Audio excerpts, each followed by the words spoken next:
Good afternoon. This is August 31st, 2020. This is the special call meeting of the Pitt County Board of Commissioners. This meeting is being called for two purposes. One is to hear a report from Dr. John Silvernail regarding our COVID-19 status, and then also for economic development in closed session. Mr. Chairman, I turn this meeting over to you. Thank you very much, Scott. I'd like to again welcome all of you here and hope that everyone had a very safe and enjoyable weekend. And as Scott outlined the purpose of this meeting, we're going to turn it over now to Scott, and you can go from here. Thank you, Mr. Chairman. So the first and only open session item we have again is Dr. John Silvernail, who will provide a report on the COVID-19 cases. And just for the board's benefit, we only have one meeting in the month of September. That'll be on the 14th. That's not for 2 weeks. So I thought it'd be beneficial to hear from Dr. Silvernail. Since you didn't meet, your last meeting was August 17th, would have been almost a month in duration. So as part of the special called meeting, just to hear this report, not that there is a earth-shattering action we're asking you to take, but just to make sure we're giving you timely information as we move along. Dr. Silvernail? Before he begins, Mr. Manager, could we do a roll call just for purposes of the remote meeting? Thank you. Sorry. Chairman McLaughlin, Here. Vice Chairman Colson, Here. Commissioner Albright, Here. Commissioner Fitzpatrick, Here. Commissioner Floyd Huggins, Here. Commissioner Ward, Present. Commissioner White, Here. Commissioner Perkins Williams, Here. and Commissioner Nunnally, I do not believe is on the call. Right. He had a conflict with the school schedule today teaching and was not able to get someone to cover for him.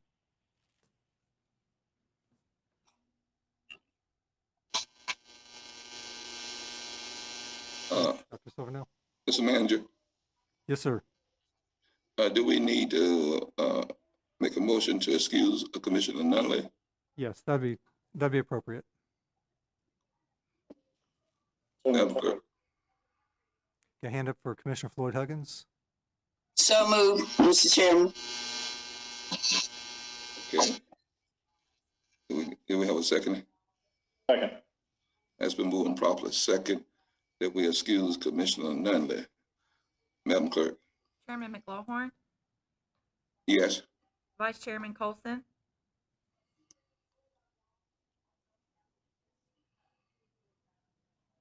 Yes. Commissioner Albright, Yes. Commissioner Fitzpatrick, Yes. Commissioner Floyd Huggins, Yes. Commissioner Ward, Yes. Commissioner White, Yes. Commissioner Perkins Williams. Yes. Motion passes unanimously.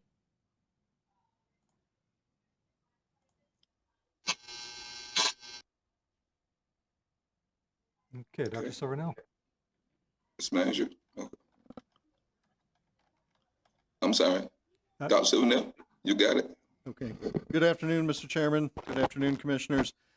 The past 2 weeks have seen rapid growth in cases in Pitt County, largely tied to our college-age population. As of about 6:30 this morning, there were 3,490 cases reported in Pitt County.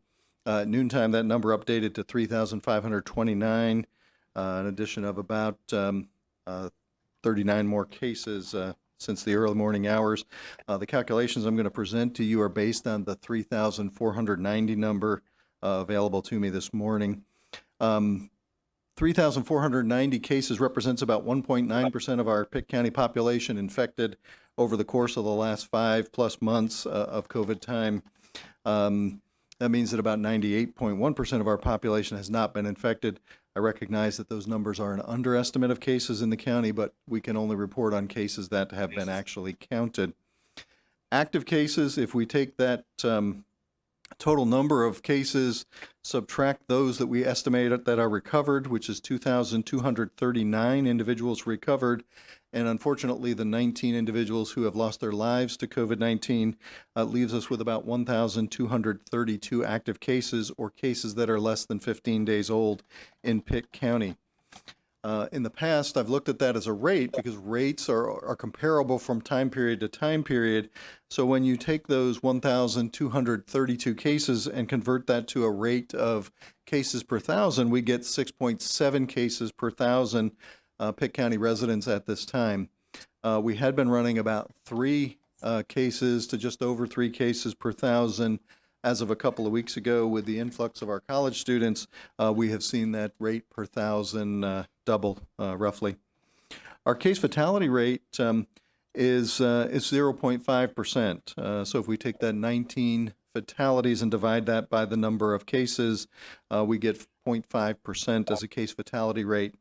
Often people ask, how does that compare to influenza? In general, the global influenza case fatality rate is reported at 0.1%. So at this point in time, COVID is about 5 times as lethal as influenza is in a typical flu season. The good news in that, if we take a pessimist versus optimist kind of view, while we have had 0.5% of our cases die, it means that 99.5% of our cases have survived COVID-19 infection. As I mentioned earlier, our recent case growth is mostly in the 18 to 24-year-old group.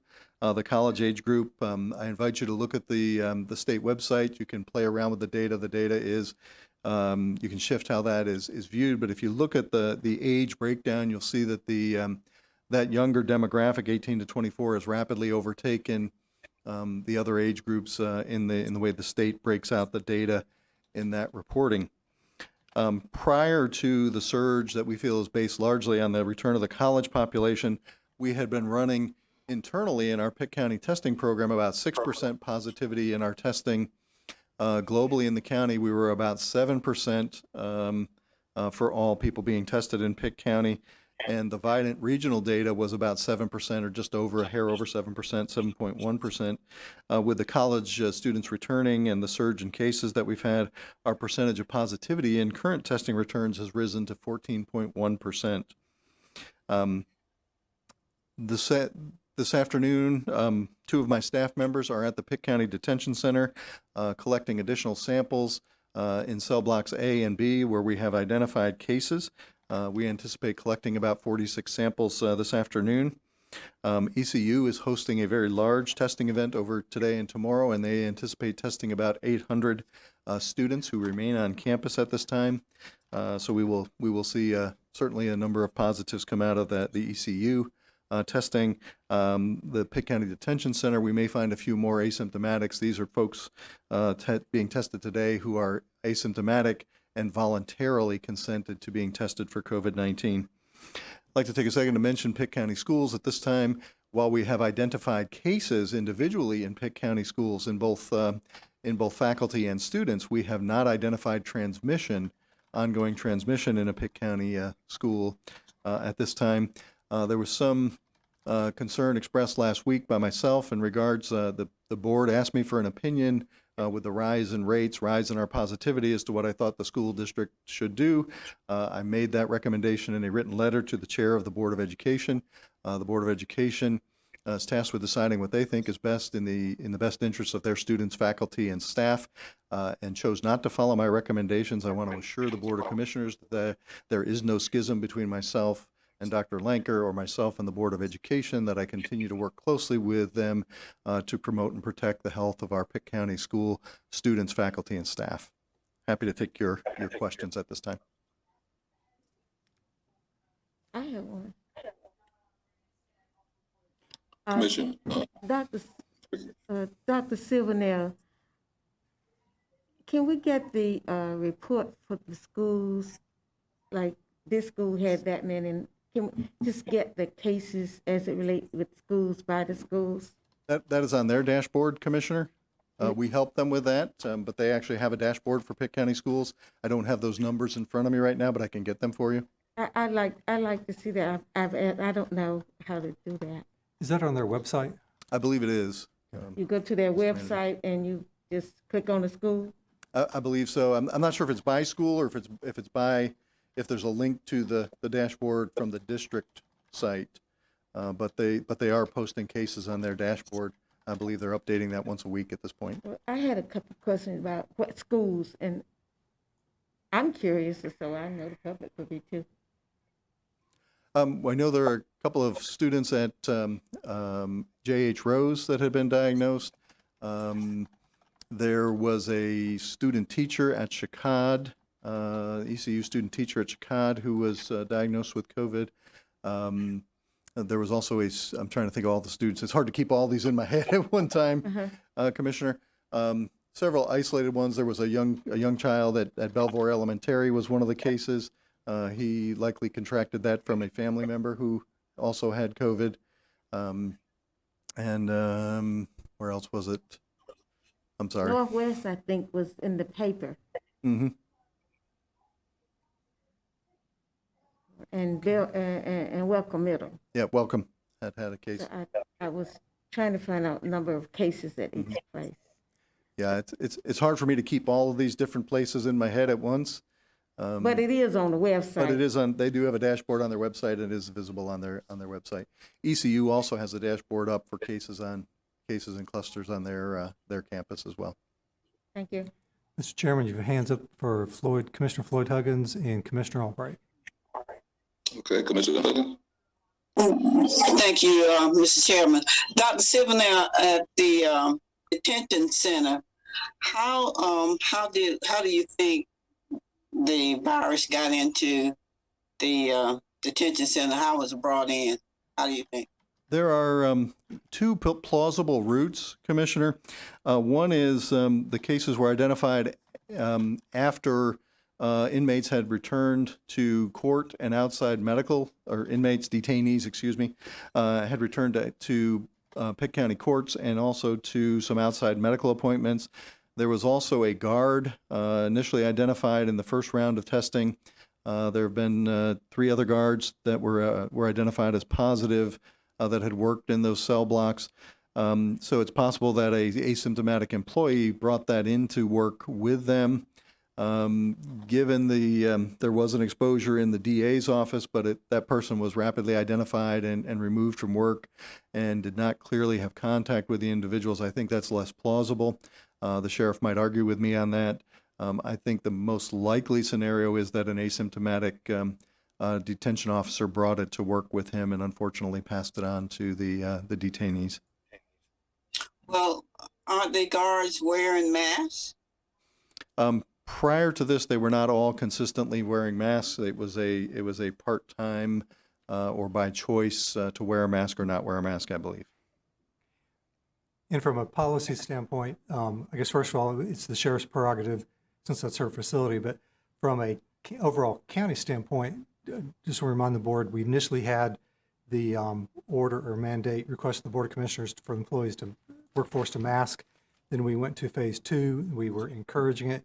Then as of August 17th, we went back to the mandatory masking for both employees, visitors, / public, vendors, and contractors. So prior to the 17th, it really wasn't a, quote, mandate, but again, that would be up to the sheriff as to whether she would comply with that mandate or not. Okay, so prior to the 17th, it was not a mandate. It was left up to the sheriff to require staff to wear masks. Right. Yes, ma'am. Okay, Mr. thank Chairman. you. Commissioner Albright. To make clear on that, now, is it still up to the sheriff after the 17th? Technically, yes, sir. It is your policies, procedures, ordinances, and so forth. Basically, you're really only, and the attorney can correct me if I'm wrong here, but you're really only oversight control of the sheriff is budgetary. When you adopt the budget, she is constitutionally responsible for the total operation of her office and the detention center. And Janice, you want to add anything to that? Yeah, the only thing I might add is I'm not sure that's entirely clear, because it is clear that the sheriff is a separately elected official who has the ability to operate her office in the way she deems most appropriate. She's also using county facilities to do that, and your policy is applicable to county facilities. And so there's not a clear answer to that question. The sheriff, I believe, has taken the position that is within her discretion and that she is now requiring masking. So she's compliant. Yes. So we haven't addressed the actual question as to whether we control the facility or the sheriff controls the facility. We've not had to answer that question because there's been How voluntary do we plunge. pursue an answer to that question? I can answer that question for you if you'd like me to. I would love for you to, not necessarily right now. I don't mean to distract us. I'm glad to hear that we're being masked at the county facility, but I was surprised to hear that we were not. But again, prior to the So I'm 17th, glad to go on with other things at this point, but could we leave that for an agenda item? And sure, maybe we can I do have that. some other questions, a couple of questions for Dr. Silvernail, if that's all right. Again, I just want to drive the point home. Prior to the 17th, there was no mandate to mask. I understand that, but Okay. I'm trying to suggest what I have understood is that after the 17th, that some people in the detention center were not masked. And I'm trying to understand the responsibility here. And I'm not trying to delay this or confuse it at all, but I would like us to resolve the issue as to whether the sheriff, the county controls the facility that the county owns. Okay. And that's all I'm asking. So I understand the 17th is the line in the sand, and that after that, but I also do believe, and please someone correct me if I'm wrong, that there were people in that facility employed by the county who were not being masked after the 17th. Now, if I'm wrong on that, somebody please say so. Let me just add, in terms of the board's action on the 17th, well, I immediately had communicated with the department heads and then with the employees regarding the new policy. And I did have to explain to them that we had on again, off again, and this was the third on again in terms of the policy. The approach we took was to educate and inform the week of the 17th. We said then, beginning Monday the 24th, it would be the enforcement would start if you were not wearing a mask. We expected you the 24th, but no one was going to come down on you as an employee if you didn't have that mask on. We wanted to give them time to adjust. It took us a day or two to figure out how we were going to hire monitors for the front of certain buildings. We had to order signage, which we put up. We had to hire the people to go out there. So we did all that and communicated with the workforce that week of the 17th, but then told them come 8 a.m. Monday the 24th, the solid, firm enforcement of the policy. Thank you. I'd still like to hear from our attorney at our next meeting, if I could, as to what her opinion is as to who controls the county-owned facilities that are Sure, we'll add that. occupied by the sheriff's office. I mean, if it would assist, I can answer that question now. It's my opinion. It's my opinion. Thank you. Yeah, it's my opinion that the Board of Commissioners control the facilities that they own. Okay, thank you. Thank you. I'm sorry to have dragged that out. And I do have a couple of questions for Dr. Silvernail, if that's okay. Yes, sir. Sure. Okay. Yeah, I wondered, Dr. Silvernail, if there are plans for finding some more ongoing testing sites. We're doing so much testing in the summer, and now we've lost so many of those sites. Glad to hear about the ECU event, but I wonder what else is going on in terms of future testing. We are testing Tuesdays and Thursdays at the health department right now, both 3-hour blocks. Our response has been very good. We've had almost 300 people per session, both last week. Last week we did 3 days. This week we've got 2 days on the books. And part of that is just that there's so much work on the back end of this that we need time to be able to contact the folks that we're testing, to get them interviewed, to get them in the communicable disease system.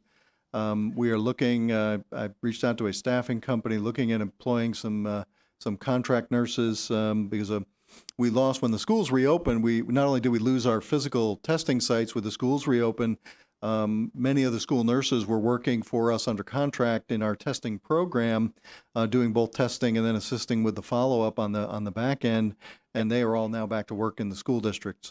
So we lost some of our staff, significant portion of our staff, and we lost our testing sites. Commissioner Floyd Huggins had suggested a site. I did look at that site. I think that's a very good potential. We're looking to secure staffing for that.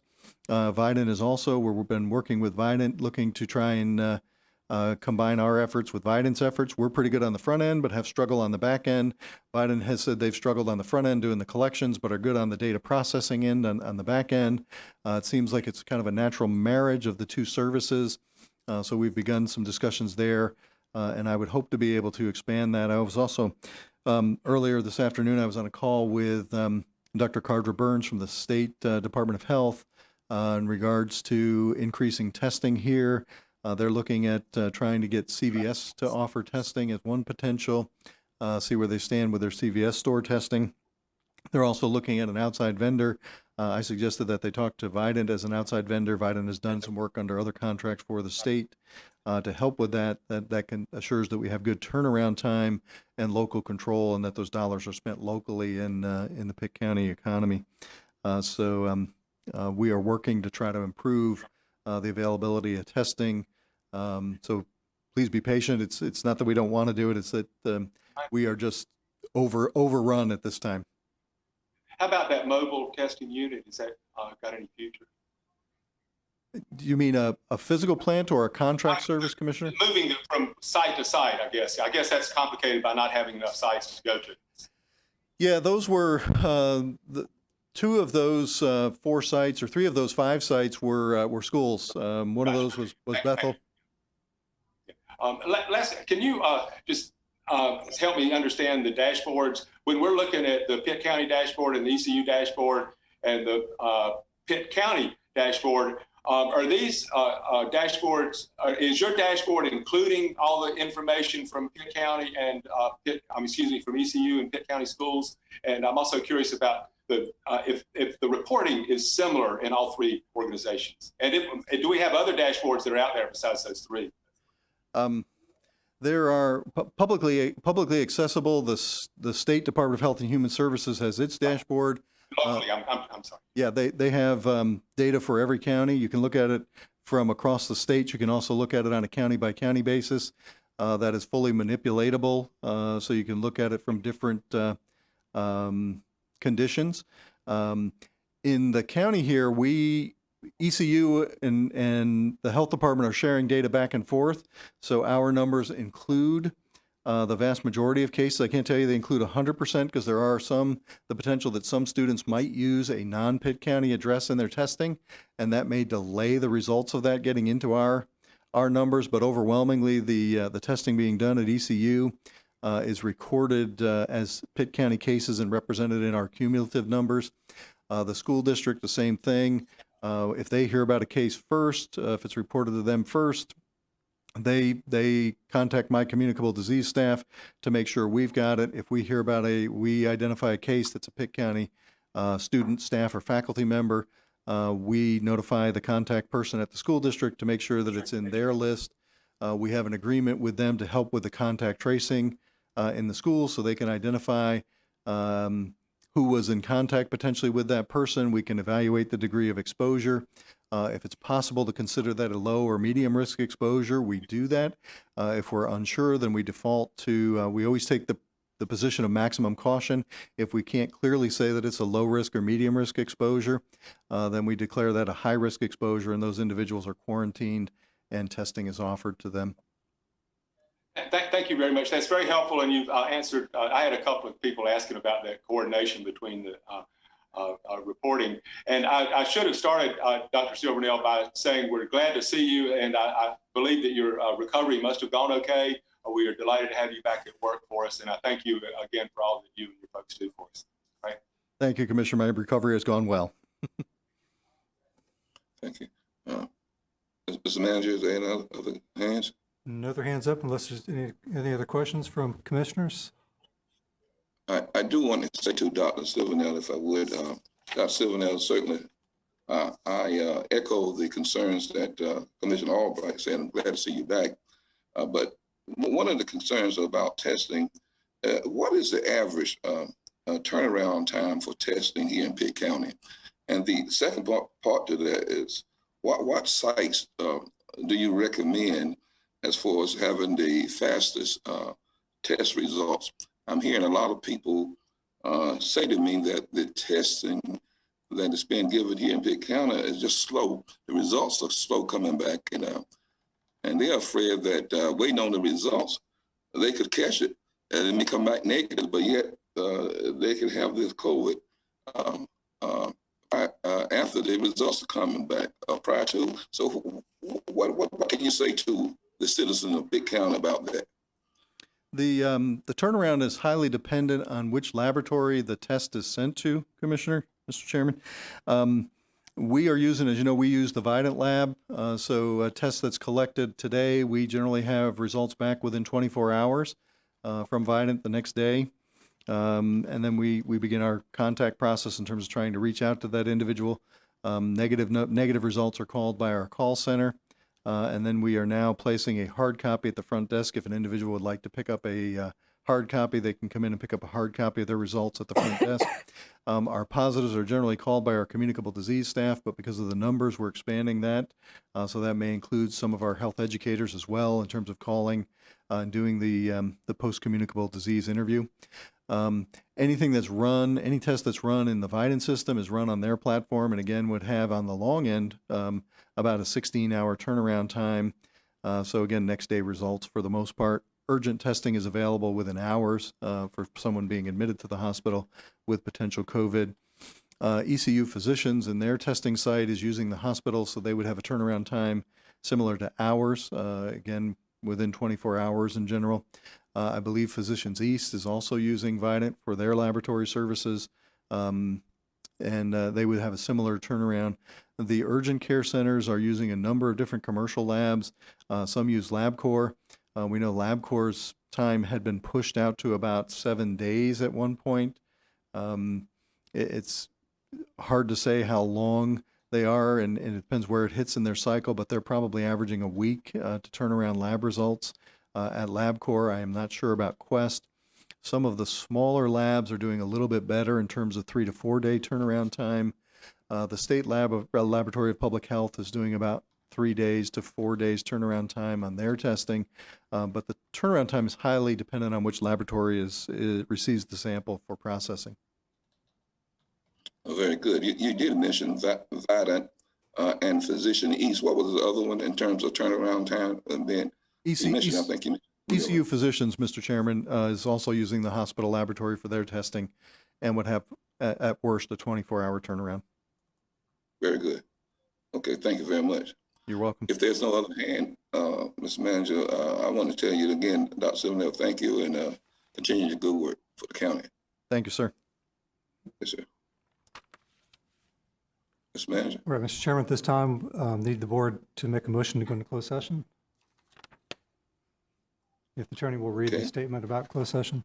It has been suggested that this board go into closed session under North Carolina General Statute 143-318.11 to discuss matters relating to the location or expansion of industries or other businesses in the area served by the public body, including agreement on a tentative list of economic development incentives that may be offered by the public body in negotiations, or to discuss matters relating to military installation closure or realignment.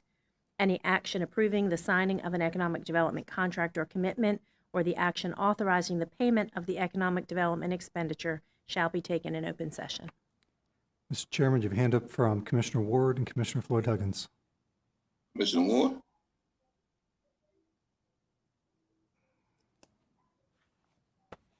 Commissioner Ward? Yes, I'd like to make a motion that we go into closed session. Very good. Commissioner Huggins Second. has been moved and properly second that we go into closed session. Madam Clerk? Chairman McLaughlin, Yes? Vice Chairman Colson, Yes. Commissioner Albright, Yes? Commissioner Fitzpatrick, Yes. Commissioner Floyd Huggins, Yes. Commissioner Ward, Yes. Commissioner White, Yes. Commissioner Perkins Williams. Yes. Motion passes unanimously. Thank you.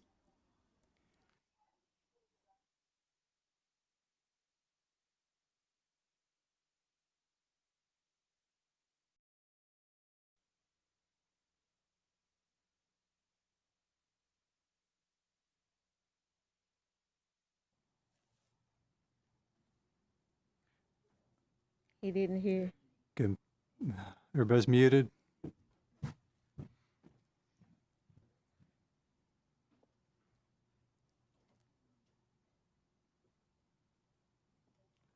Okay, Mr. Chairman, we are now out of closed session, back on the air. I think everybody's unmuted. Can you hear me? Yes, sir. Okay. It has been moved and second that we, was that to go out of closed session now to adjourn? Yeah, at Do we this have a point, you meeting? would need a motion and a second to actually adjourn the meeting, if that's the board's Okay. desire. I'm We ready. have a motion to adjourn Or in second? do we need a roll call coming in a closed session? I'm sorry. We do, technically. We sure do. Okay, roll call. Chairman McLaughlin, Here. Vice Chairman Colson,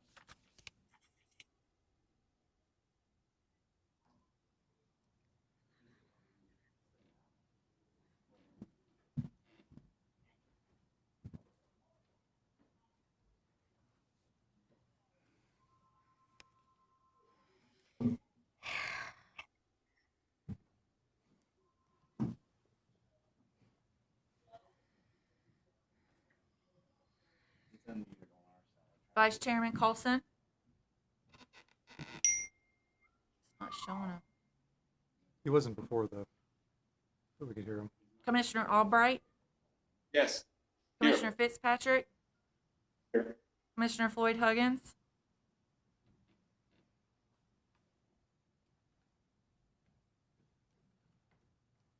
Here. Commissioner Ward, Yes. Commissioner White, Yes. Commissioner Perkins Williams, Yes. Vice Chairman Colson,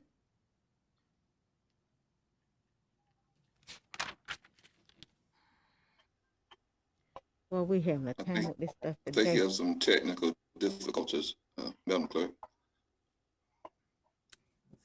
Okay, so everyone is present except for Colson and Nunnally. Okay, very good. Now, we had Mr. a manager, Chairman? Mr. a Chairman, motion. I would like, may I make a motion? Yes, that's what I was gonna I do would like too. to make a motion for adjournment. I will second that one.